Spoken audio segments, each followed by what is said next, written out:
For 20 silent minutes, the evidence technician stared at the dust-coated hairbrush sealed inside its archival box, the single object pulled from a Minneapolis bedroom that had been undisturbed since 1996. Under the harsh fluorescent lab light, every bristle seemed to hold a story investigators had missed, until this moment. If you like stories like this, make sure to subscribe and like the video. What began as a standard property review in a long-closed evidence locker soon evolved into the most critical turning point in a Minneapolis cold case, forgotten by both public interest and police rotation patterns. The hairbrush belonged to 22-year-old college senior Lauren Mallory, a literature student at the University of Minnesota, who disappeared in early November 1996 after leaving her part-time shift at a small neighborhood bookstore on Hennepin Avenue. Listed initially as a missing adult with no confirmed crime scene, her file moved through the system slowly, marked only by routine welfare checks, a few media mentions, and a brief spike in search volunteers along the Mississippi River. Minneapolis winter had already sealed sidewalks in frost when her parents placed a final newspaper notice pleading for any information. The case stalled behind thousands of newer calls, until evidence handling reforms in 2023 made re-examination mandatory for unsolved cases with retained biological material. Lauren's disappearance held none of the dramatic ruptures investigators usually expect in abduction-centered cases. There were no signs of forced entry at her shared campus apartment, no significant financial upheaval, no documented conflicts, no sudden behavioral deviations. Her jacket, backpack, and books were discovered folded on her bed, clock radio humming with the late-night college station she liked. Investigators theorized voluntary flight, but friends testified through written statements that winter coursework and job demands left her exhausted rather than escapist. Her bank card saw no further use. Her bicycle remained chained behind the bookstore. November wind drove snow across the university district, while campus flyers carrying her image curled at the edges, damp and ignored. As months turned to years, the city's growth, new transit lines, and shifting precinct boundaries pushed her case deeper into administrative shadow. But one detail was noted in early reports: the hairbrush. It was collected not from her room, but from the bookstore's employee locker area, where Lauren had kept a small tin box with personal items. At the time, DNA analysis lacked the sensitivity to isolate trace contributors from everyday contact objects. The brush was sealed, cataloged, and boxed with the belief that better technology might someday speak on Lauren's behalf. That day arrived when the Minnesota Bureau of Criminal Apprehension initiated a citywide cold storage audit. Fifth-floor lab analysts extracted microscopic follicular material embedded deep at the bristle roots, preserved remarkably well due to low humidity and stable storage temperature. The resulting genetic profile did not match Lauren, nor any known customer or employee with access to the break room. The unknown profile flagged instantly in CODIS, matching a sealed 1994 assault case from Duluth that ended without prosecution after the primary suspect relocated and evidence degraded. The man attached to that file, Edwin Clay, worked intermittently in Minneapolis as a seasonal delivery driver in 1996. Payroll records indicated multiple late-night routes near Hennepin Avenue, including deliveries to the very bookstore where Lauren completed her shift. While no witness ever placed him inside the store, security logs documented unsigned entries corresponding to loading dock drop-offs on nights Lauren worked alone. The hairbrush, once overlooked, now became the fulcrum of probable cause. Investigators reconstructed Clay's transit patterns using archived logistics manifests, city parking permits, and state highway transponder data. A tentative geographic link emerged: aligning his scheduled stops with Lauren's precise disappearance window. The reactivated unit conducted thorough file dives, retrieving call slips, hand-drawn search grids, and witness notes preserved on fatting thermal paper. Among them was a single line from a clerk who had briefly worked with Lauren. She had mentioned feeling uneasy about an unnamed delivery driver who lingered near the staff hallway. Though insufficient to establish criminal intent in 1996, the remark gained weight when aligned with DNA presence that could not be dismissed as casual transfer. Forensic statisticians modeled contamination probabilities, demonstrating that the depth of follicular recovery on the bristles indicated sustained, not incidental, contact. Clay's employment contracts showed that he serviced multiple retail corridors before abruptly requesting reassignment in late November. Investigators charted his route through snowbound city blocks, noting how easily a young woman could vanish along dim alleys connecting bookstore service doors to parking structures. Autumn interviews were reconstructed through surviving transcripts, including conversations with Lauren's roommates and professors. All described a consistent routine, no sudden emotional fractures, no risky associations. The absence of motive often derails missing adult investigations. Here, it underscored an intrusion rather than voluntary departure.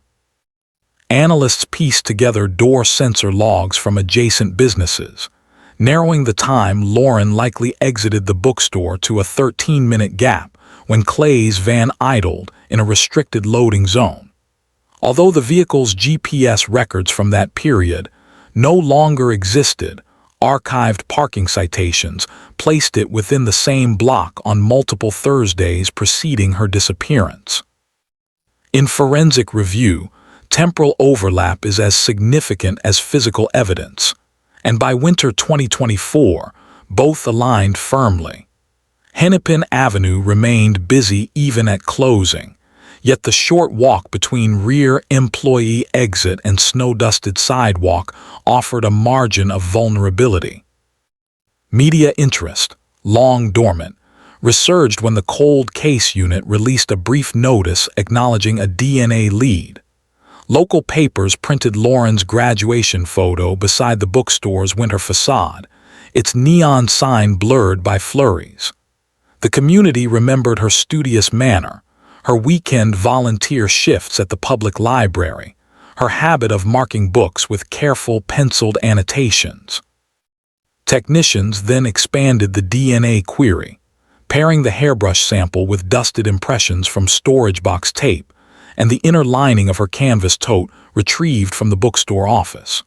While degradation limited clarity, partial allele matches confirmed repeated interaction with Clay rather than a solitary brush incident. His personnel file revealed reprimands for unauthorized access to employee areas, though none escalated to police involvement. Each packet of documentation unsealed the edges of a narrative too quiet to have drawn alarm in 1996. Investigators considered the possibility of secondary transfer, evaluating whether Clay could have brushed against Lauren's belongings incidentally during deliveries. Probability models, informed by custodial schedules and swipe card logs, indicated minimal overlap beyond the staff corridor.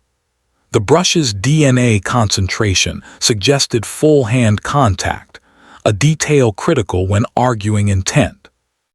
Meanwhile, Clay, now living in rural Wisconsin, maintained an unremarkable record, working seasonal agricultural jobs with no further criminal flags. Extradition requests were prepared cautiously, mindful of procedural integrity.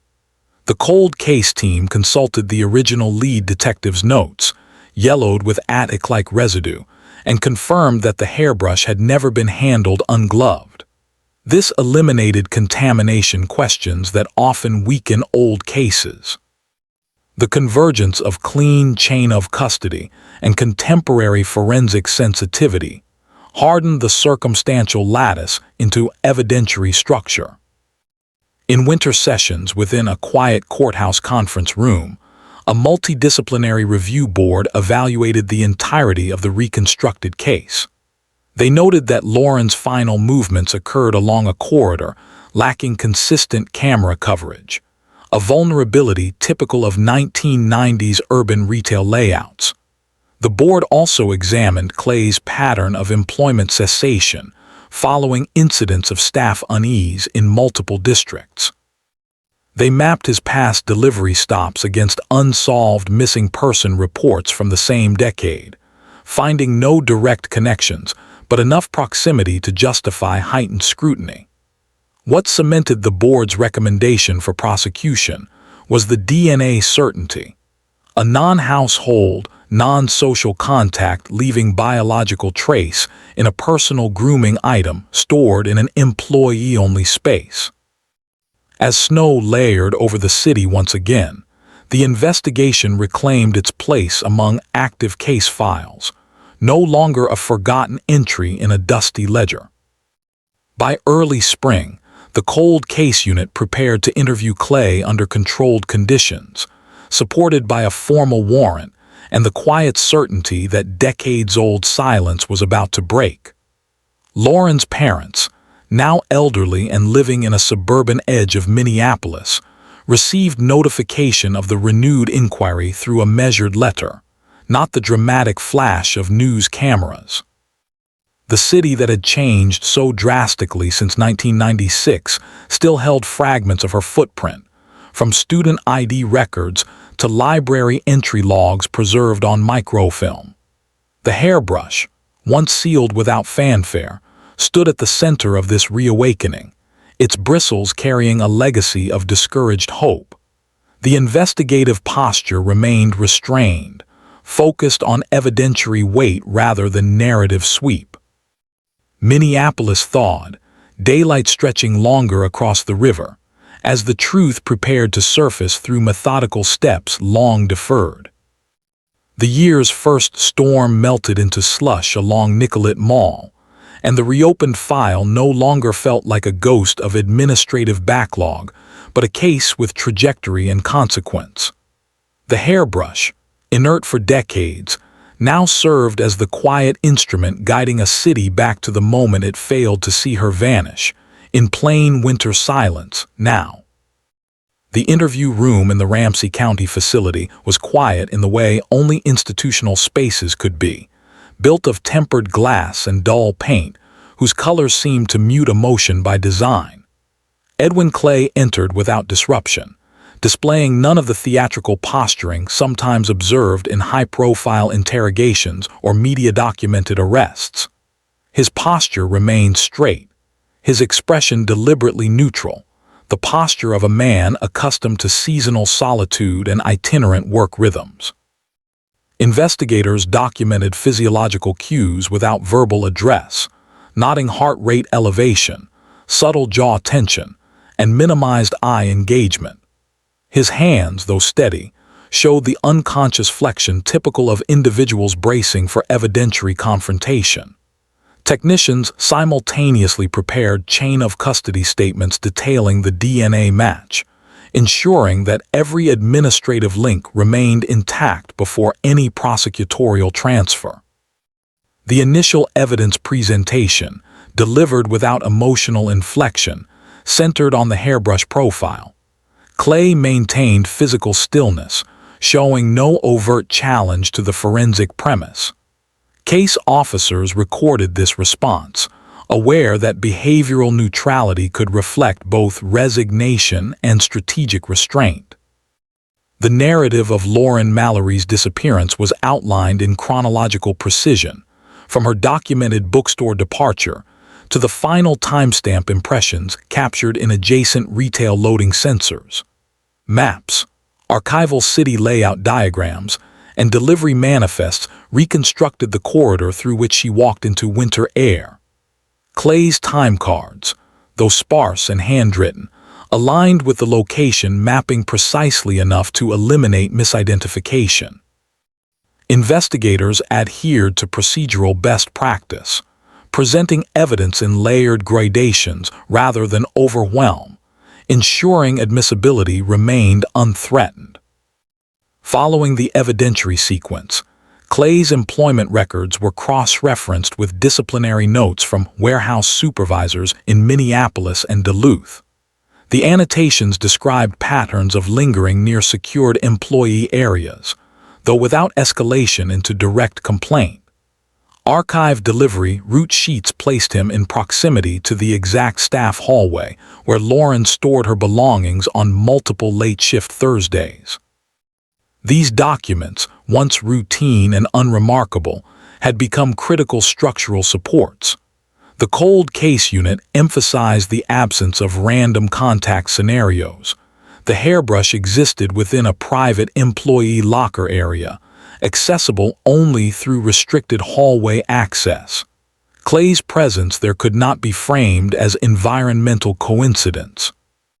With procedural integrity secured, investigators conducted a silent comparative analysis of Clay's timeline and Lauren's final academic days. Her mid-semester essays, preserved in departmental archives, outlined a rigorous schedule with no indication of voluntary departure intention. Her library checkout slips for research texts extended beyond the disappearance date, reinforcing established behavioral stability. Federal missing adult protocol often hesitates to declare foul play in such cases due to presumed autonomy, but the forensic reorientation of this case reversed that premise. Lauren's choices were consistent, predictable, and constrained by academic duty. Clay's patterns, in contrast, reflected transient employment and irregular corridor presence, both of which assumed heightened scrutiny once the DNA match surfaced. As Clay remained under monitored observation, the Minneapolis Cold Case Division expanded its methodical search radius to include older warehouse credential logs and building entry card audits, many of them still preserved on microfilm reels. When viewed collectively, these logs demonstrated repeated unauthorized access points coinciding with Lauren's closing schedule. Investigators recognized that 1990s retail infrastructure, lacking contemporary access analytics, left employee corridors vulnerable to peripheral staff. This context, though historically common, established opportunity in unequivocal terms. While motive remained undetermined, opportunity had passed the threshold of legal sufficiency. The prosecutorial team proceeded with structured caution, requesting judicial authorization for property searches without disclosing investigative scope to external media. In remote Wisconsin, the small rental home Clay occupied held negligible possessions, evidence of a transient occupational life. No items belonging to Lauren surfaced, but forensics recovered dated route notebooks containing informal annotations correlating with his Minneapolis stops. The bookstore initials appeared twice, written in graphite with time block indicators. Though lacking incriminating language, these notations reinforced presence. Analysis of the notebook fibers confirmed mid-1990's manufacture, supporting continuity of record rather than retrospective fabrication. Meanwhile, Lauren's parents received investigative updates through measured correspondence, crafted to respect emotional distance built across decades of unresolved absence. Their Minneapolis neighborhood had transformed over time, their original home sold, their routines quiet. Yet the news that the case had progressed from dormant file to active legal instrument introduced a form of stillness not associated with despair, but cautious recognition. Public exposure remained controlled, permitting the family to situate the revelation privately. Media notices issued by the department addressed only procedural reopening without personal narrative emphasis. Legal preparation continued as forensic analysts conducted mitochondrial review of the hair samples to corroborate nuclear DNA certainty. Cold case jurisprudence demands redundancy in biological verification due to historical handling variables. The mitochondrial analysis aligned precisely, confirming non-family, non-incidental trace origin. Statistical probability models ruled out environmental transfer through shared surfaces. The brush, sealed since collection, retained integrity beyond typical archival expectations. It had, by procedural chance, become the most reliable witness to Lauren's final hours within the workplace context. When Clay's public defender assumed representation, discovery materials were transmitted in sequential installments to avoid procedural overload. The defender referenced Clay's absence of subsequent criminal documentation, arguing behavioral reform or benign character evolution. Prosecutors countered with the positional specificity of DNA presence. Personal grooming items do not collect genetic trace through casual corridor contact. The Internal Review Board concurred, recommending indictment on evidence of unauthorized access, proximity patterning, and forensic presence indicating direct handling. While absence of remains complicated charging structure, Minnesota legal framework permitted homicide prosecution under circumstantial convergence when supported by biological certainty and exclusive access conditions. Throughout the pretrial phase, Minneapolis navigated the paradox of remembering Lauren without exploiting her case through spectacle. University archives organized a quiet memorial feature, acknowledging her academic record and the decades of unanswered notice. The bookstore, now renovated into a mixed-use coffee and stationery space, allowed investigators limited access to original blueprint layouts, confirming the staff hallway dimensions exactly as described in 1996 reports.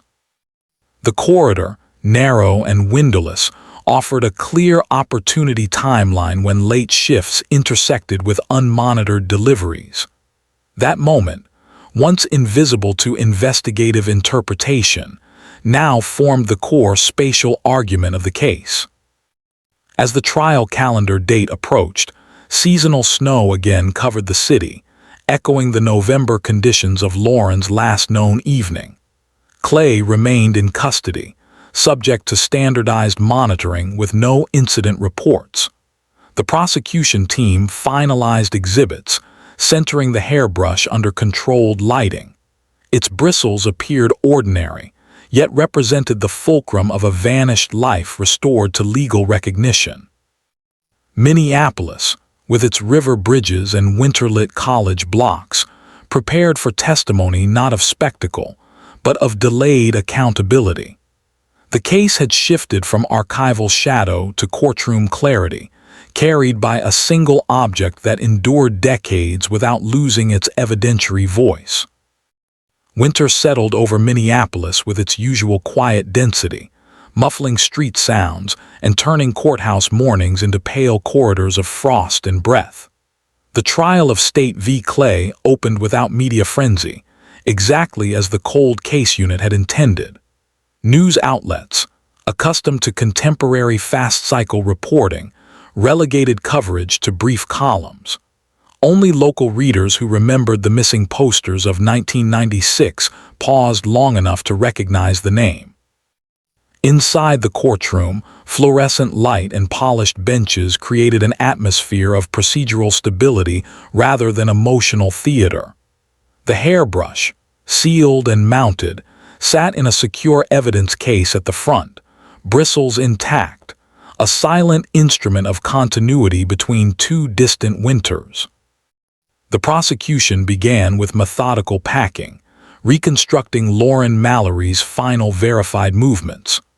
Archival employment logs established her bookstore departure at 9:14 p.m. Building sensors recorded the click of a staff door closing 4 minutes later.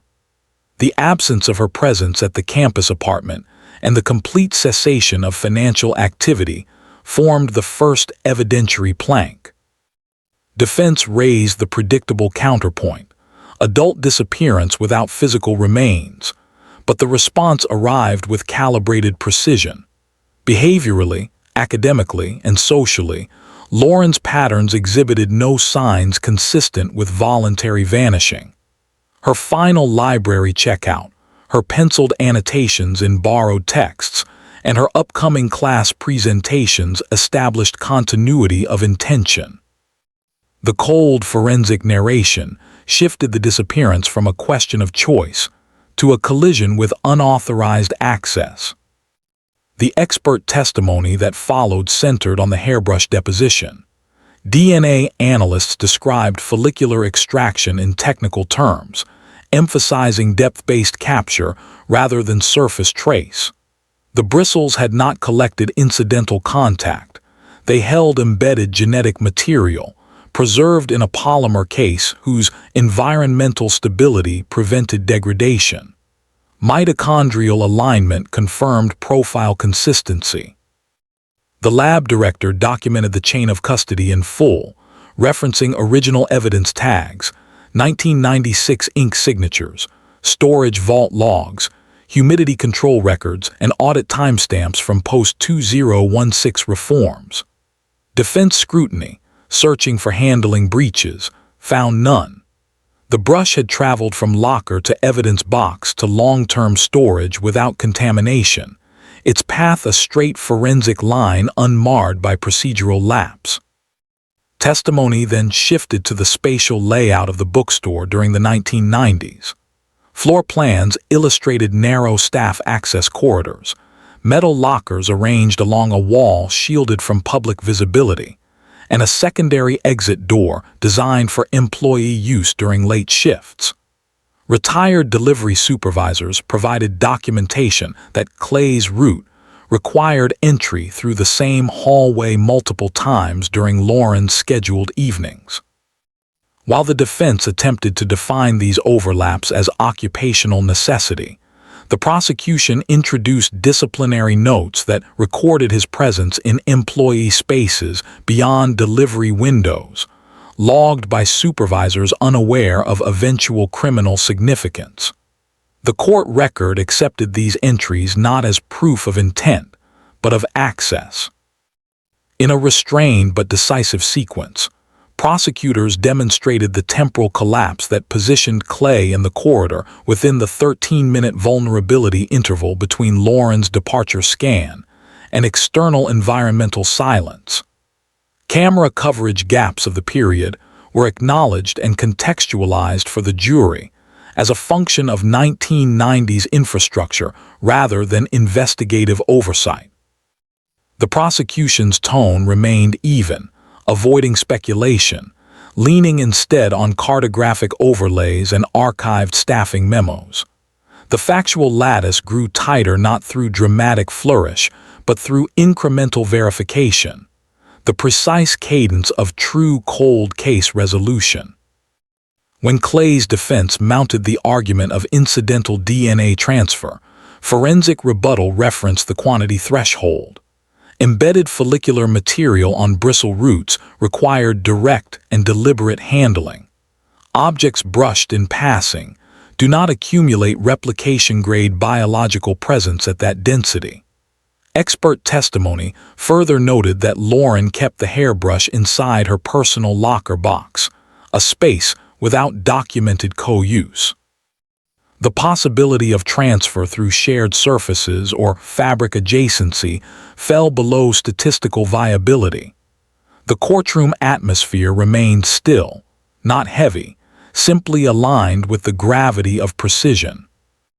As proceedings stretched into their second week, Lauren's absence became present not through emotional recollection, but through the stark weight of lost continuity. No family images were displayed.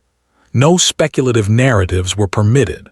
The court upheld a tone aligned with procedural exactness, mirroring the investigative discipline that revived the case. Jurors observed a city as it had been in 1996. Dense winter streets, bookstore corridors, campus buildings holding schedules and midterm deadlines. Every recovered timestamp and microfilm log served to rebuild the framework of a night that had once dissolved too easily into missing person ambiguity. In closing statements, prosecution articulated the central premise. A 22-year-old woman with established academic anchors and documented next-day plans vanished within minutes of contact opportunity with an unauthorized individual whose DNA imprinted into her personal grooming tool inside a staff-only space. Clay's transient employment record, subsequent route reassignment, and absence of plausible, legitimate explanation converged to elevate coincidence into legal certainty. The defense, noting the absence of physical remains, requested jurors to interpret ambiguity as doubt. But the evidentiary thread, taut and uninterrupted, had already replaced ambiguity with structure. Jury deliberation lasted only 9 hours, a duration neither brisk nor hesitant, reflecting review rather than debate. When they returned, the verdict delivered the inevitability of forensic culmination. Guilty of second-degree intentional homicide under circumstantial but biologically corroborated framework, with additional conviction for unauthorized access to controlled employee space contributing to opportunity creation. The courtroom remained quiet.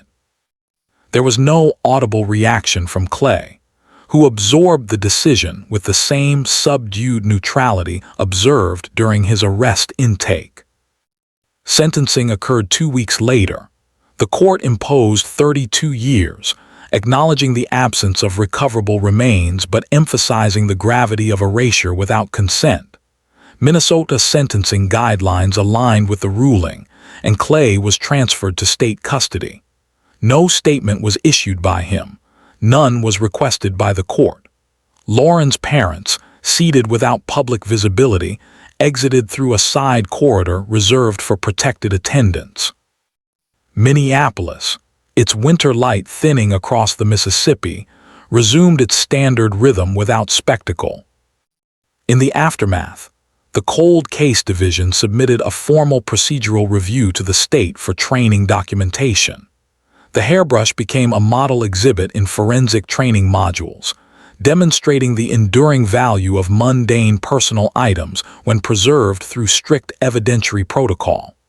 Its bristles, unchanged across 28 years, embodied the principle that objects can outlast narrative eclipse and restore continuity without dramatic intervention. The bookstore, long since renovated, acknowledged the resolution only through a brief internal notice, respecting the memory of a former employee who vanished between fluorescent aisles and winter sidewalk. University archives added a quiet index entry confirming case closure. Academic records remained untouched, their marginalia exactly as Lauren had left them. No commemorative plaques were installed, no public memorial orchestrated.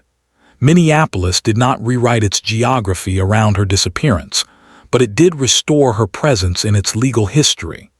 A single object lifted from dusted storage had given form to a night once dissolved into unspecific absence. By the end of spring thaw, the river ice broke in its annual cadence.